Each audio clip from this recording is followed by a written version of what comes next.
इनकी जिज्ञासा है, महाराज श्री गंधोदक कहाँ कहाँ लगाना चाहिए?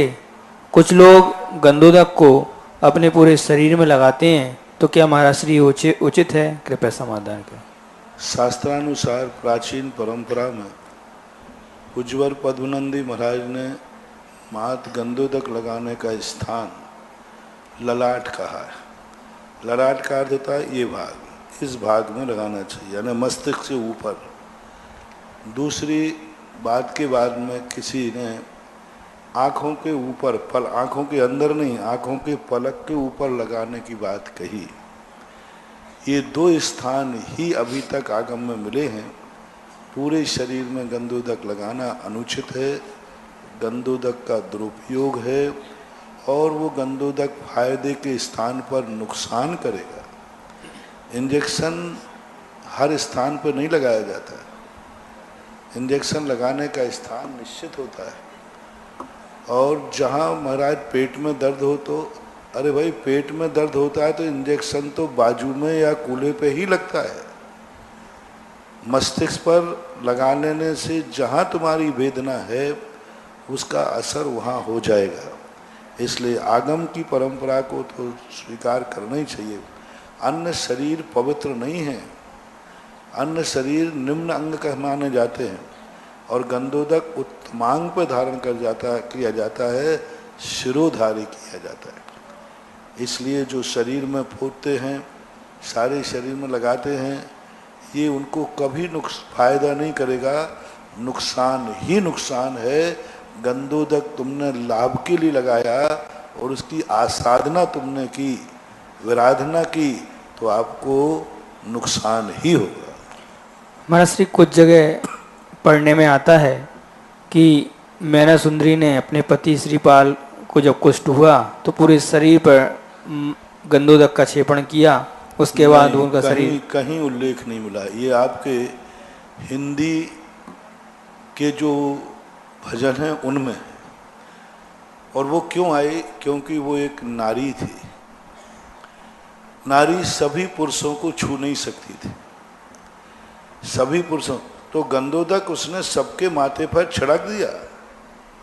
ये नहीं है कि गंधोदक से उसने सारे कोड़ को धोया हो या सारे शरीर को गंधोदक लगा। गंधोदक चूंकि नारी थी, उसने अपने हाथ में गंधोदक लेकर के सबके माथे पर डाल दिया। तो वो भजन में आ गया, गंधोदक छिड़का। छिड़का भी है तो भी वो सिर पर ही छिड़का है, ना कि पूरे शरीर पर छिड़का गया। और सिर पे छिड़कने के बाद वो बूंदें कहीं गिर जाती हैं, वो बात अलग है, लेकिन उसने मस्तिष्क पर छिड़का क्योंकि वो सबको तो लगा नहीं सकती थी और घाव इतने ज़्यादा थे कि वो सबके लिए साफ कर नहीं सकती थी। और चूंकि वो नारी है तो नारी सभी शरीर में तो कुछ गंधोदक लगा नहीं सकती थी, इसलिए वो नारी होने के नाते उसने गंधोदक को, अपन दूर से गंधोदक लेना सिर पर छिड़क देते हैं। मान लो कोई सूतक वाला है, गाय बैल पशु है, कोई निम्न जाति के लोग हैं, अशुचि है, तो उसके ऊपर गंधोदक को दूर से ऊपर से डाल दिया तो उसको बोलते छिड़कना। ऐसा पूरे शरीर में लगाया ऐसा उल्लेख तो मुझे मिला नहीं। वो लोग क्या करते हैं असली में लगाने की परंपरा में, भक्तांबर के श्लोक में आया है एक, उज्ज्वल मानतुंग आचार्य ने लिखा, त्वद पाद पंकज रजो मृत दिग्ध देहा मृत्या भवंति मकर ध्वज तुल्य रूपा। दिग्ध देहा यानी आपके चरणों की रस से जिसका शरीर लिप्त हो गया हो, शरीर लिप्त हो, उसमें ये दिग्ध देहा, दिग्ध देहा ने शरीर सारा लिप्त हो गया हो आपके चरणों की रज से। तो ये भक्ति में कथन मात्र आता है, कथन मानना चाहिए, सिद्धांत नहीं। कथन का अर्थ होता है कि आप हमारे शरीर पर प्रभु आपका गंधोदक लिप्त हो गया, अब कोई करने की जरूरत नहीं। तो ये भक्ति में भक्तांबर में ऐसा कहने से लोग ये मानते हैं कि पूरे शरीर में गंधोदक का लेप होना चाहिए। वहाँ चरणों की रज को लिखा है, अर्थ यही निकल रहा है, दिग्ध देहा।